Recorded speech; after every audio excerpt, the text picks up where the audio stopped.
नमस्कार दोस्तों। NCERT book की सीरीज़ में एक बार फिर से आपका स्वागत है। आज मैं आपके लिए एनसीईआरटी बुक पॉलिटी सब्जेक्ट लेकर के आया हूं और पॉलिटी सब्जेक्ट में मैं आज आपके लिए पॉलिटी सब्जेक्ट का 6th क्लास का तीसरा चैप्टर लेकर के आया हूं, जिसमें हम लोग पढ़ेंगे सरकार के बारे में। सरकार क्या होती है, सरकार का चुनाव कैसे होता है और सरकार का काम क्या होता है, इसके बारे में जो भी महत्वपूर्ण बिंदु, महत्वपूर्ण कंटेंट जो 6th क्लास के पॉलिटी सब्जेक्ट में दिया होगा, उसको मैं आपको आज अच्छे से बताऊंगा। दोस्तों तो चलो स्टार्ट करते हैं हम इस चैप्टर को। और जैसा कि आप जानते हो, मैं एनसीईआरटी की बुक को लाइन बाय लाइन पढ़ता हूं और महत्वपूर्ण बिंदु जो होते हैं उसको मैं अच्छे से डिस्कस करता हूं। आप यहाँ पर देख रहे हैं कि आर के लक्ष्मण द्वारा कुछ लाइनें लिखी गई हैं। सबसे पहले हम उसको देखेंगे। लोकतंत्र में एक कार्टूनिस्ट का काम है कि वह कार्टूनों के जरिए अपने अधिकारों का प्रयोग आलोचना करने, व्यंग करने तथा राजनेताओं की गलतियों को ढूंढने के लिए करे। तो यहाँ पर जो ये कार्टूनिस्ट का काम है वो कार्टून बनाना है और उसमें राजनेताओं के बारे में कार्टून बनाने या कार्टूनिस्ट करने की बात कही जा रही है। आगे देखते हैं सरकार क्या है। तो सबसे पहले हम इसके इंट्रोडक्शन पार्ट को देखते हैं। आपने सरकार शब्द का जिक्र कई बार सुना होगा। इस पाठ में हम यह पढ़ेंगे कि सरकार क्या है और यह हमारे जीवन में कितनी महत्वपूर्ण भूमिका निभाती है। सरकारें क्या करती हैं, वे निर्णय कैसे लेती हैं, अलग अलग तरह की सरकारें जैसे लोकतांत्रिक सरकारें एवं राजतांत्रिक सरकारों के बीच में क्या अंतर है, चलिए पढ़कर पता लगाते हैं। तो देखो, यहाँ पर दो प्रकार की सरकारों की चर्चा की जा रही है। एक लोकतांत्रिक सरकारें, अगला राजतांत्रिक सरकारें। तो इसके बारे में भी हम जानेंगे कि लोकतांत्रिक सरकारें क्या हैं एवं राजतांत्रिक सरकारें क्या हैं। तो चलो आगे देखते हैं क्या है।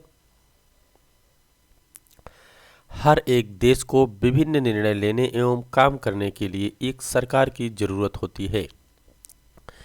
तो प्रत्येक देश को एक ऐसे सरकार की आवश्यकता होती है, ऐसे सरकार की जरूरत पड़ती है जो अपने देश के विकास के लिए निर्णय ले सके, डिसीजन ले सके, ताकि उस देश का विकास हो सके और वहाँ पे जो भी काम है वो काम अच्छे तरीके से हो सके। अगर वहाँ पे सरकार नहीं होगी तो वहाँ का काम हर एक व्यक्ति अपने अपने तरीके से करना चाहेगा। इसलिए सरकार की बहुत आवश्यकता पड़ती है, क्योंकि जो भी काम हो वो किसी एक के दिशा निर्देश पे हो और वो अच्छे से हो। उसके बारे में सजेशन हर कोई दे सके, लेकिन उसका देख रेख जिम्मेदार कोई एक हो। ये निर्णय कई विषयों से संबंधित हो सकते हैं। सड़क के बारे में, स्कूल कहाँ बनाए जाएं, बहुत ज़्यादा महंगे हो जाने पर किसी चीज़ के दाम कैसे घटाए जाएं तथा बिजली की आपूर्ति को कैसे बढ़ाया जाए। सरकार कई सामाजिक मुद्दों पर भी कार्यवाही करती है। तो आप देख रहे हो सरकार किस किस मुद्दे पर चर्चा करती है और किस किस मुद्दा, जो कौन कौन सा मुद्दा होता है जो सरकार देख सकती है। कभी दाम बढ़ गया है तो जनता के लिए, जनता के हित में उस दाम को कम किया जा सकता है और कभी ज़रूरत पड़े तो उनको सुविधा, अन्य सुविधा जैसे स्कूल की सुविधा, सरकारी हॉस्पिटल आदि उपलब्ध करा सके। उदाहरण के लिए सरकार गरीबों की भी मदद कर सकती है या गरीबों की मदद करने के लिए कई कार्यक्रम चलाती है। इनके अलावा वह अन्य महत्वपूर्ण काम भी करती है, जैसे डाक एवं रेल सेवाएं। तो आपने देखा भी होगा कि जो डाक सेवाएं होती हैं वो सेंट्रल गवर्नमेंट के अंतर्गत आती हैं। डाक सेवाएं एवं रेल सेवाएं, ये दोनों।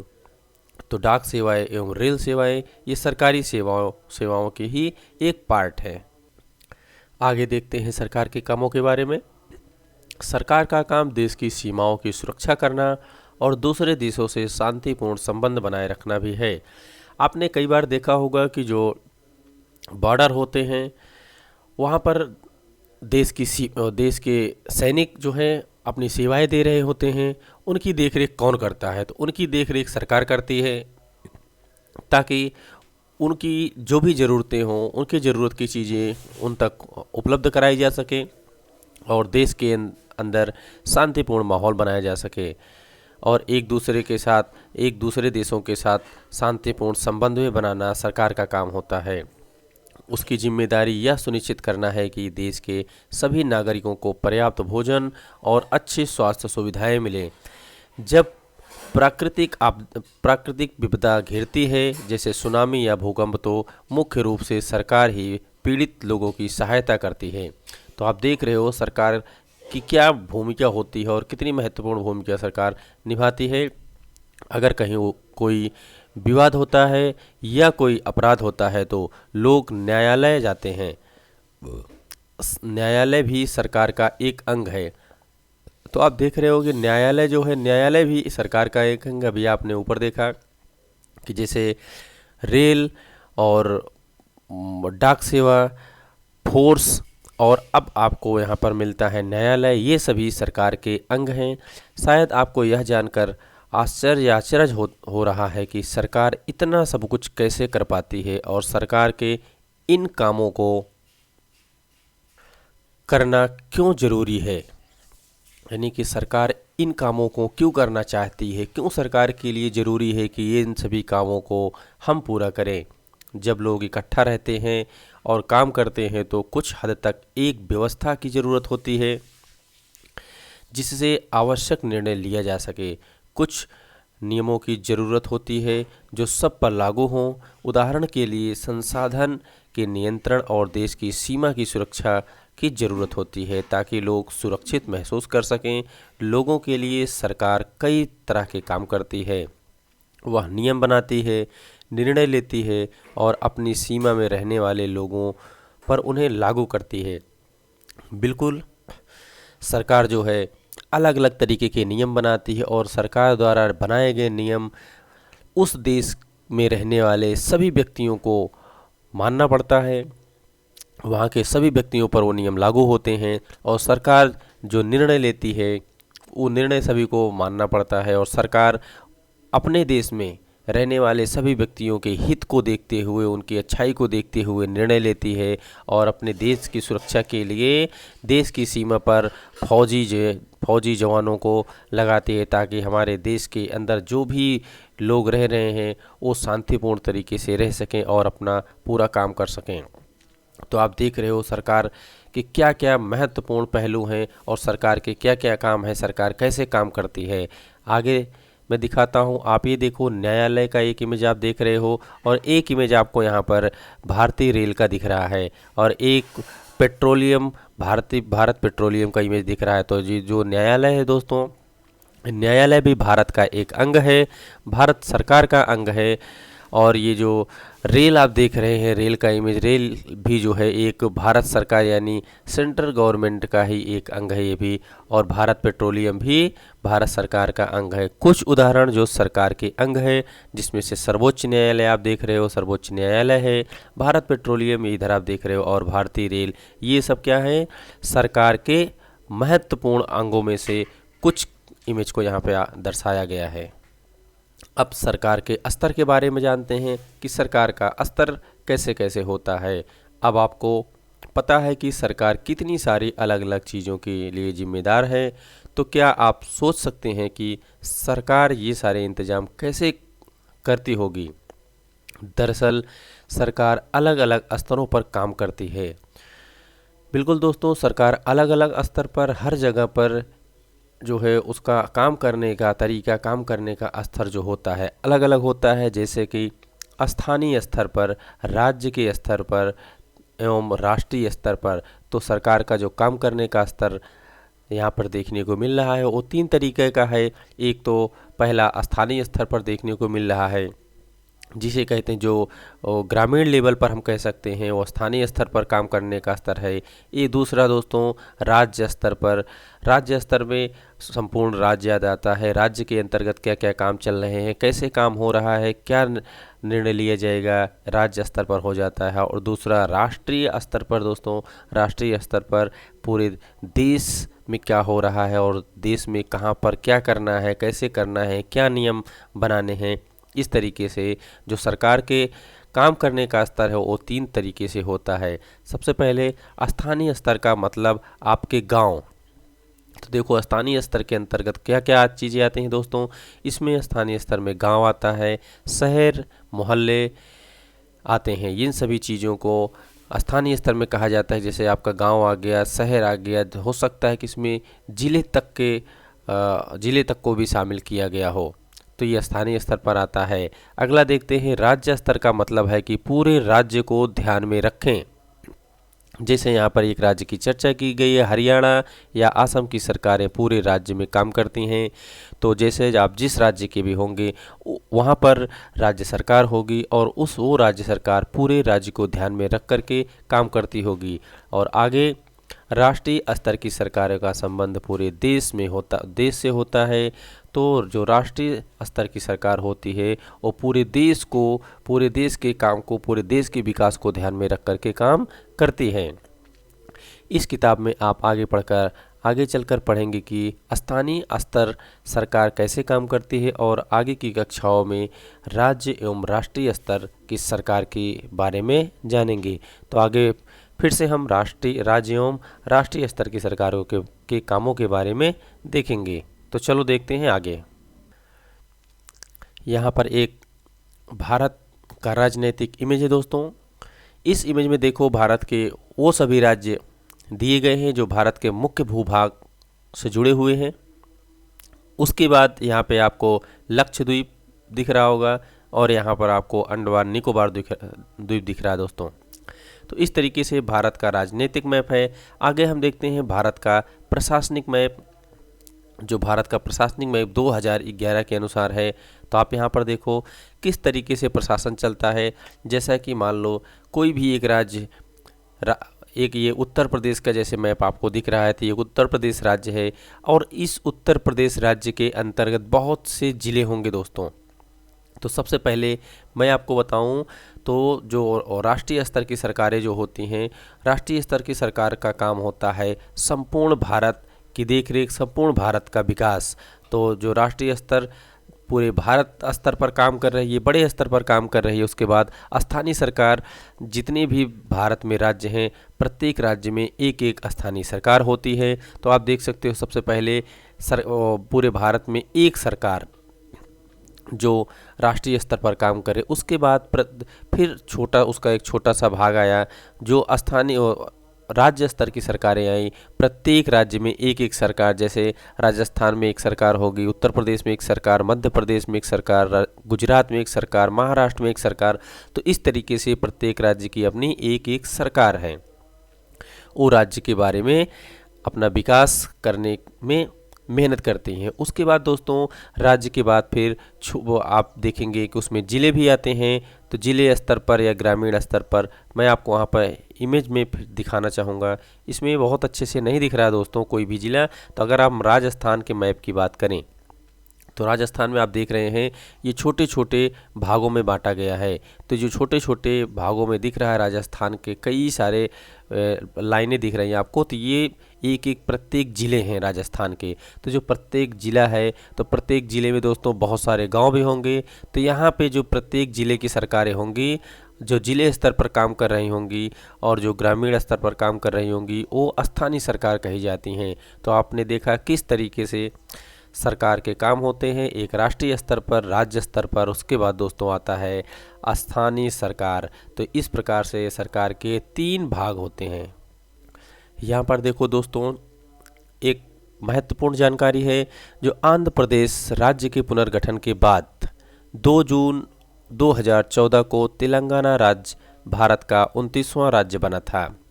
और तेलंगाना राज्य जो बना था वो 2 जून 2014 को इसकी घोषणा की गई थी। उसके बाद दोस्तों 31 अक्टूबर 2019 से जम्मू और कश्मीर को 2 अलग अलग केंद्र शासित प्रदेशों में बांटा गया था, जम्मू और कश्मीर और दूसरा दोस्तों लद्दाख। तो 31 अक्टूबर 2019 को जम्मू एवं कश्मीर को 2 केंद्र शासित प्रदेशों में विभाजित कर दिया गया था। आगे देखते हैं सरकार एवं कानून के बारे में देखेंगे। सरकार कानून बनाती है, जैसा कि आपने देख लिया न्यायालय जो होता है वो सरकार का एक अंग है। तो सरकार कानून बनाती है और देश में रहने वाले सभी लोगों को वे कानून मानने पड़ते हैं। केवल यही वह तरीका है जिससे सरकार काम कर सकती है। अगर सरकार कानून नहीं बनाएगी और सरकार के बनाए कानून को देश का हर एक नागरिक प्रत्येक नागरिक नहीं मानेगा दोस्तों, तो सरकार नहीं चल सकेगी, क्योंकि हर व्यक्ति अपने स्तर से अपने आप से काम करना चाहेगा, और जब वो अपने आप से काम करेगा, सरकार की बात नहीं मानेगा, तो कहीं अच्छा तो कहीं बहुत बुरा होगा। इसलिए सरकार कानून सबके लिए एक बनाती है और एक कानून को उस देश में रहने वाले सभी नागरिकों को मानना पड़ता है। जैसा कि आप भारत देश में रह रहे हैं और भारत देश में रहने वाले प्रत्येक व्यक्ति को यहाँ के द्वारा बनाए गए सरकार की बात को मानना पड़ता है।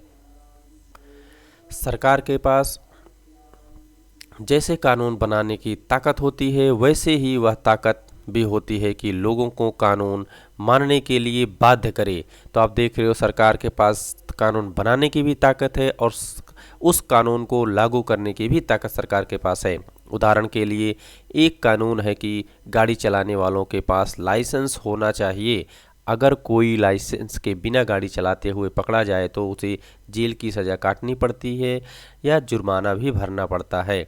तो आप देख रहे हो किस तरीके से सरकार कानून को बनाती है और उसे लागू भी करती है। अगर कोई व्यक्ति उस कानून को नहीं मानता तो उसे सज़ा भी दी जाती है सरकार के द्वारा। जैसा कि यहाँ पर दिया हुआ है कि ये NCERT 6 क्लास की बुक है, तो यहाँ पर दिया हुआ है किसी दूसरे कानून को लेकर यह विचार कीजिए कि लोगों के लिए उसे मानना क्यों ज़रूरी है। जैसा कि यहाँ पे अभी गाड़ी चलाने वालों के लिए लाइसेंस की चर्चा की गई है। आगे देखते हैं, सरकार जो कार्रवाई कर सकती है उसके अलावा अगर लोगों को लगे कि किसी कानून का ढंग से पालन नहीं हो रहा है तो वे भी कुछ कदम उठा सकते हैं। उदाहरण के लिए, अगर किसी व्यक्ति को यह लगे कि उसको उसके धर्म या उसकी जाति के कारण किसी नौकरी में नहीं लिया गया तो वह न्यायालय जा सकता है और वह यह दावा कर सकते हैं कि कानून का पालन नहीं हो रहा है। तब न्यायालय आदेश देगा कि क्या कदम उठाने की ज़रूरत है। तो आप देख रहे हो यहाँ पे कोई व्यक्ति भी अपने खुद से अपने आप से अपने कानून के या अपने रक्षा के लिए न्यायालय जा सकता है और वहाँ पे अपने ज़रूरत के हिसाब से जो उसे लगता है कि ये मेरा अधिकार है, उसके लिए वो आवाज़ उठा सकता है। उसके लिए दोस्तों यहाँ पे आप देख रहे हो न्यायालय शब्द का इस्तेमाल किया गया है। तो न्यायालय उसके लिए होता है, एक आम आदमी न्यायालय जा कर के अपनी आवाज़ को उठा सकता है। अब सरकार के प्रकार देखते हैं, सरकार के कितने प्रकार हैं और सरकार के जो प्रकार है वो कौन कौन से हैं। सरकार को निर्णय लेने और कानून का पालन करवाने यानी उन्हें बाध्य करने की शक्ति कौन देता है। तो सरकार जो होती है उसे कानून का जो पालन करवाना होता है और जो उस कानून को व्यक्तियों पर लागू करने के लिए जो नियम बनाते हैं वो कौन कहता है कि नहीं आपको ऐसा करना चाहिए, ये सरकार के बारे में कहा जा रहा है। तो इसके बारे में हम आगे देखेंगे। इस प्रश्न का उत्तर इस बात पर निर्भर करता है कि उस देश की कैसी सरकार है। बिल्कुल दोस्तों, सरकार किस प्रकार की है। जैसे आपने इंट्रोडक्शन पार्ट में पढ़ा था कि सरकार एक लोकतांत्रिक सरकार और दूसरी सरकार होती है राज्य सरकार। तो इस तरीके से किस प्रकार की सरकार है ये महत्वपूर्ण होता है। तो आगे देखते हैं कि यहाँ पर लोकतांत्रिक सरकार है या राजतांत्रिक सरकार, इन दोनों के बारे में पता करते हैं। उसी के आधार पर पता चलता है कि सरकार द्वारा बनाए गए नियम कैसे होंगे। तो लोकतंत्र में तो लोग ही सरकार को यह शक्ति देते हैं। तो जो सरकार द्वारा नियम बनाया जाता है दोस्तों, अगर लोकतांत्रिक सरकार है तो ये ताकत सरकार को लोगों द्वारा यानी व्यक्तियों द्वारा ही दी जाती है कि आप इस कानून को बना सकते हो और इस कानून को लागू कर सकते हो। लोग ऐसा चुनाव के माध्यम से करते हैं। वे अपनी पसंद के नेता को वोट देकर चुनते हैं। एक बार चुन लिए जाने के बाद यही लोग सरकार बनाते हैं। लोकतंत्र में सरकार को अपने निर्णयों एवं उठाए गए कदमों का आधार बताना होता है और सफाई भी देनी होती है। तो आप देख रहे हो जो लोकतांत्रिक सरकार बनती है उसमें वो वोट के माध्यम से बनते हैं, उसमें चुनाव होता है और चुनाव के बाद जिसको हम अपना नेता चुनते हैं वही जा कर के हमारी आवाज़ को उठाता है। एक दूसरी तरह की सरकार होती है जिसे राजतंत्रीय सरकार कहा जाता है। इसमें राजा या रानी के पास निर्णय लेने और सरकार चलाने की शक्ति होती है।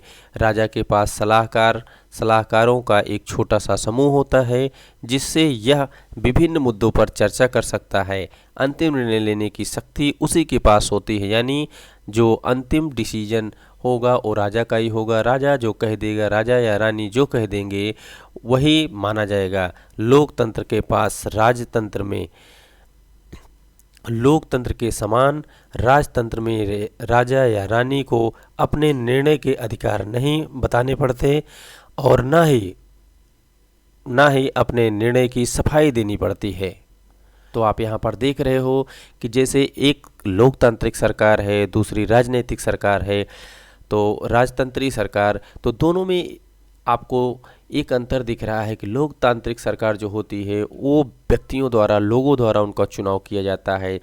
व्यक्ति यानी जनता जिसको चाहती है उसको चुनती है, उसको अपना नेता बनाती है, तो वो लोकतांत्रिक सरकार होती है। लेकिन जो राजतांत्रिक सरकार होती है उसका चुनाव नहीं करना पड़ता, वो राजा खुद डिसीजन लेता है कि मुझे क्या करना है, क्या नहीं करना चाहिए, और वो सिर्फ और सिर्फ अपने मंत्रियों से ही पूछ करके, सलाह लेकर के उस डिसीजन को लागू कर देता है। दूसरी चीज़ दोस्तों, जो यहाँ पर है लोकतांत्रिक सरकार में, उसे अपने काम की सफाई देनी पड़ती है और अपने काम के बारे में बताना पड़ता है। लेकिन यहाँ पे राजतांत्रिक सरकार में भी ऐसा नहीं हो रहा है, उसे कोई सफाई नहीं देनी पड़ती, ना ही उसे कुछ बताने की ज़रूरत पड़ती है।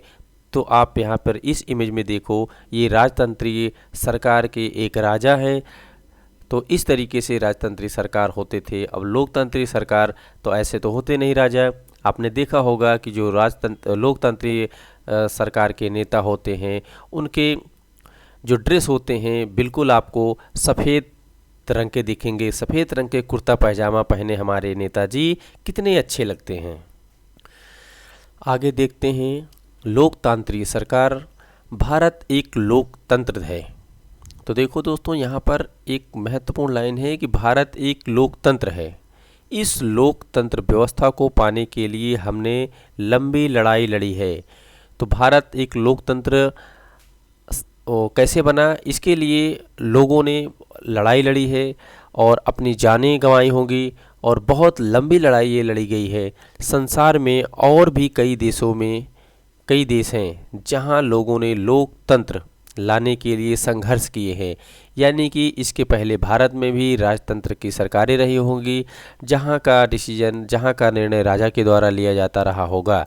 उसके बाद लोगों ने संघर्ष किया, लोगों ने लड़ाई लड़ी, इसके लिए आवाज़ उठाई और आज यहाँ पर भारत में लोकतंत्र सरकार का गठन हुआ, लोकतंत्र सरकार बनने लगी और तब से भारत एक लोकतंत्र देश हो गया। ऊपर बताया जा चुका है कि लोकतंत्र की मुख्य बात क्या है कि लोगों के पास अपने नेता को चुनने की शक्ति होती है। इसलिए एक अर्थ में लोकतंत्र लोगों का ही शासन होता है। तो लोकतंत्र में लोगों का शासन होता है क्योंकि उनके द्वारा खुद अपने नेता का चुनाव किया जाता है। लोकतंत्र में मूलभूत विचार यह है कि लोग नियमों को बनाने में भागीदारी बनकर खुद ही सरकार शासन करें। आज के समय में लोकतांत्रिक सरकार को प्रायः प्रतिनिधि लोकतंत्र कहते हैं। तो ये देखो, आज के समय में जो लोकतांत्रिक सरकार है उसको प्रायः प्रतिनिधि लोकतंत्र कहा जाता है। प्रतिनिधि लोकतंत्र में लोग सीधे भाग नहीं लेते बल्कि चुनाव की प्रक्रिया के द्वारा अपने प्रतिनिधि को चुनते हैं। तो आप भी जानते होंगे, आपके क्षेत्र का जो भी नेता होगा उसका चुनाव आप वोट दे करके करते हो। तो इस तरीके से आप सीधे न सही इनडायरेक्ट ही आप अपने प्रतिनिधि का चुनाव कर रहे हो। ये प्रतिनिधि मिलकर, यहाँ पे आप एक इमेज भी देख रहे हो। इस इमेज में ये एक दादाजी हैं जो अपने नेता का चुनाव करने के लिए वोट देने गए हैं और वोट देने के बाद इनकी उंगलियों में स्याही लगाई जा रही है। ये स्याही इसलिए लगाई जा रही है ताकि ये दादाजी दोबारा आके वोट ना दे सकें।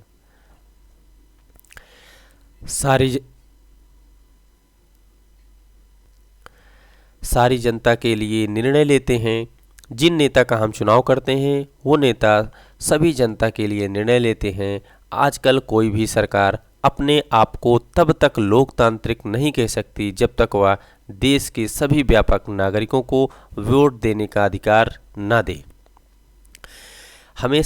लेकिन हमेशा ऐसा नहीं था। क्या आप विश्वास कर सकते हैं कि एक समय ऐसा था जब लोकतांत्रिक सरकारें औरतों और गरीबों को चुनाव में भाग लेने नहीं देती थी? तो देखो दोस्तों, एक समय ऐसा भी था जब औरतें और गरीब लोग चुनाव में भाग नहीं लेते थे, उनको वोट देने का अधिकार नहीं था। आपने शुरुआती दौर में सरकारें केवल उन्हीं पुरुषों को वोट देने देती थी जो पढ़े लिखे थे और जिनके पास अपनी संपत्ति होती थी। तो ये देखो कितना गलत था पहले कि वोट सिर्फ और सिर्फ वही दे सकता था जिसके पास या तो अपनी संपत्ति है या फिर वो व्यक्ति पढ़ा लिखा है। इसका मतलब था कि औरतें, गरीब और अशिक्षित को वोट देने का अधिकार नहीं था। ऐसी स्थिति में देश उन्हीं नियमों के सहारे चलते थे जो ये गिने चुने पुरुष बनाए जाते थे। भारत में आज़ादी से पहले बहुत ही कम लोगों को वोट देने का अधिकार था। बिल्कुल ऐसा रहा होगा क्योंकि उसके पहले बहुत से लोग पढ़े लिखे नहीं होते थे और उस समय शासन कोई और चलाता था, तो जो भी नियम बनते थे उसको यहाँ के लोगों को फॉलो करना पड़ता था, मानना पड़ता था। इसीलिए लोगों ने लोकतंत्र सरकार लाने के लिए एक लंबी लड़ाई लड़ी और बहुत से संघर्ष किए। इसलिए जनता ने संगठित होकर इस अधिकार की मांग की। गांधी जी समेत कई नेताओं ने इस अन्यायपूर्ण व्यवहार का विरोध किया। उन्होंने भी जोर शोर से यह मांग उठाई। 1931 में यंग इंडिया पत्रिका में लिखते हुए गांधी जी ने कहा था। तो देखो दोस्तों, यहाँ पर 1931 की बात है और जब गांधी जी ने यंग इंडिया पत्रिका में लिखते हुए कहा, गांधी जी ने कहा था कि मैं यह विचार सहन नहीं कर सकता कि जिस आदमी के पास संपत्ति है वह वोट दे सकता है, लेकिन वह आदमी जिसके पास चरित्र है पर संपत्ति या शिक्षा नहीं है वह वोट नहीं दे सकता, या जो दिन भर अपना पसीना बहाकर ईमानदारी से काम करता है वह वोट नहीं दे सकता क्योंकि उसने गरीब आदमी होने का गुनाह किया है। बिल्कुल सही दोस्तों, महात्मा गांधी ने कितनी अच्छी बात कही और कितनी बड़ी बात उन्होंने बताई कि क्या उसके पास वोट देने का अधिकार नहीं है जो दिन भर अपना पसीना बहा करके इस देश के लिए मेहनत कर रहा है। जिस तरीके से भारत में महिलाओं को या गरीबों को वोट देने का अधिकार नहीं था, उसी तरीके से देश के अन्य हिस्सों में भी कुछ ऐसे हिस्से थे जहां पर महिलाओं को भी वोट देने का अधिकार नहीं था। तो इसके बारे में यहाँ पे जानकारी दी गई है, उसको पढ़ते हैं। संसार में कहीं भी सरकारों ने स्वेच्छा से अपनी शक्ति लोगों के साथ नहीं बांटी है। पूरे यूरोप, अब यहाँ पर यूरोप कंट्री की बात हो रही है, यूरोप और अमेरिका में महिलाओं और गरीबों को सरकार के कार्यों में भागीदारी के लिए संघर्ष करना पड़ा। तो यानी कि दोस्तों, जो यूरोप महाद्वीप है और अमेरिका, वहाँ पर भी महिलाओं और गरीबों को वोट देने का अधिकार नहीं था। भारत ही एक ऐसा देश नहीं था, आप देख रहे हो, अमेरिका भी ऐसा देश था जहाँ पर महिलाओं और गरीबों को वोट देने का अधिकार नहीं था। महिलाओं द्वारा मताधिकार के लिए किए गए संघर्ष ने प्रथम विश्व युद्ध के दौरान और मजबूती पकड़ी। तो वहाँ की महिलाओं द्वारा जो संघर्ष किया गया वो प्रथम विश्व युद्ध के दौरान का था। इस आंदोलन को महिला मताधिकार आंदोलन कहते हैं। ये देखो, इस आंदोलन को महिला मताधिकार आंदोलन कहते हैं और अंग्रेजी में इसे सफ्रेज मूवमेंट कहते हैं। सफरेज का मतलब होता है वोट देने का अधिकार। युद्ध के दौरान बहुत से पुरुष लड़ाई में थे, इसलिए महिलाओं को उन कामों को करने के लिए बुलाया गया जो पहले पुरुष के काम माने जाते थे। जब महिलाओं ने विभिन्न प्रकार के काम और उनकी व्यवस्था करना शुरू किया तो लोगों को यह देखकर बड़ा आश्चर्य हुआ कि उन्होंने महिलाओं और उनकी क्षमताओं के बारे में क्यों इतनी गलत रूढ़िबद्धता धारणाएं बना रखी थी कि महिलाएं ये काम नहीं कर सकती। तो आपने रूढ़िबद्धता के बारे में आप पहले ही पढ़ चुके हो कि रूढ़िवादी धारणाएं किसे कहते हैं। इस तरीके से वहाँ पे भी ये प्रथाएं चल रही थी। इस तरह इस तरह महिलाओं को निर्णय लेने में समान रूप से योग्य माना जाने लगा। महिला मताधिकार आंदोलन की साथियों ने सभी महिलाओं के लिए वोट देने के अधिकार की मांग की, उनकी आवाज़ सुनी जाए। इसके लिए उन्हें जगह जगह पर अपने आप को लोहे की जंजीरों से बांधकर प्रदर्शन किया। इसमें से कई क्रांतिकारी महिलाएं जेल गईं और भूख हड़ताल पर बैठी। तो उस समय कितना संघर्ष भरा जीवन रहा होगा इन महिलाओं का, जिन्होंने उस समय संघर्ष किया। अमेरिका में औरतों को वोट देने का अधिकार 1920 में मिला, जबकि इंग्लैंड की औरतों को यह अधिकार कुछ सालों बाद 1928 में मिला। तो आप देख रहे हो, अमेरिका में 1920 में वोट देने का अधिकार मिल रहा है। उसके पहले वहाँ की महिलाएं वोट नहीं दे सकती थी। और वहीं पर इंग्लैंड शहर है, जो इंग्लैंड में 1928 में वोट देने का अधिकार महिलाओं को मिल रहा है दोस्तों। तो इस तरीके से दोस्तों आज ये चैप्टर समाप्त होता है, जो एनसीईआरटी पॉलिटी सब्जेक्ट लेकर के मैं आया था। क्लास 6 की पॉलिटी थी। तो आज हम इस चैप्टर को समाप्त करते हैं। अब मैं आपसे अगले वीडियो में मिलूँगा। और जैसा कि आप जानते हो, ये जो एनसीईआरटी बुक की सीरीज़ चल रही है, ये हमारे उन दोस्तों के लिए बहुत ही महत्वपूर्ण है जो सीटेट या किसी स्टेट टेट की तैयारी कर रहे हैं, उनके लिए बहुत ही महत्वपूर्ण है। साथ ही साथ अन्य वनडे एग्ज़ाम में भी ये आपकी हेल्प करेगी दोस्तों। अब हम मिलेंगे आपसे अगले वीडियो में, तब तक के लिए जय हिंद।